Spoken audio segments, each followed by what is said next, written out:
கிறிஸ்துவில் புதிய சிருஷ்டி. அன்பானவர்களே, உங்கள் யாவருக்கும் கிறிஸ்து இயேசுவின் நல் நாமத்தினால் அன்பின் வாழ்த்துக்கள்.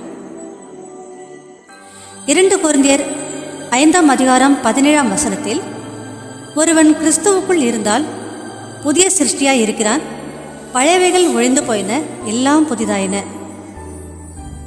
அன்பானவர்களே, கிறிஸ்து கூட ஜாயின் பண்ணிட்டோம் அப்படின்னா நமக்குள்ள பழைய கோபம், துர்க்குணம், கசப்பு, பகை, வைராக்கியம், பழைய காயங்கள் எதுவுமே நமக்குள்ளே இருக்காது.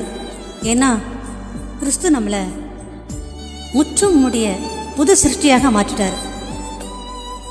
நம்மளுடைய இதயம் இருக்குதே, அது மிகப்பெரிய ஒரு பெரிய குப்பை தொட்டிங்க.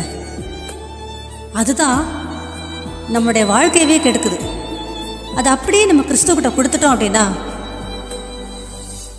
அதாவது படைப்பின் முதல் தொடக்கத்தில் உலகம் படைக்கப்படும் முன்பதாக பூமி ஒழுங்கின்மையாக இருந்தது.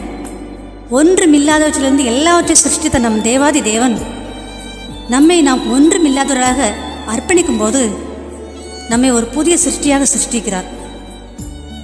இது கொஞ்சம் கொஞ்சம் அல்ல. நான் ஒன்றுமல்ல கர்த்தாவே, நீரே எல்லாம் என்று நாம் அர்ப்பணிக்கும் போது முழுதுமாகவே நம்மை புதிதாக மாற்றுகிறார். வேதத்தில் ஒரு நபரை எடுத்துக்காட்டாக பார்க்கலாமா? நிக்கோதேமு நன்றாக வேதம் அறிந்தவர், நல்ல ஒரு பெரிய பரிசேயன். இவர் ஒரு ராத்திரி வந்து இயேசு கிறிஸ்துவிடம், போதகரே, நான் மறுபடி பிறக்க வேண்டும் என்றால் என்ன செய்ய வேண்டும் என்று கேட்டார். அதற்கு இயேசு சொன்னார், ஒருவன் ஜலத்தினாலும் ஆவியினாலும் பிறவாவிட்டால் அவன் தேவனுடைய ராஜ்யத்தை காணமாட்டான் என்று மெய்யாகவே உனக்கு சொல்லுகிறேன் என்றார். அப்படி வந்து நம்ம என்ன கற்றுக்கிறோம் அப்படின்னா, நம்ம பழைய மனுஷன் நமக்குள்ளேருந்து கலைந்து போடப்படணும் அப்படின்னா அப்படியே கிறிஸ்துவை நோக்கி பார்க்க வேண்டும். பிசாசு சொல்லுவான், நீ மாறவே மாட்ட, நீ இப்படித்தான், உன்னால் மாறவே முடியாது.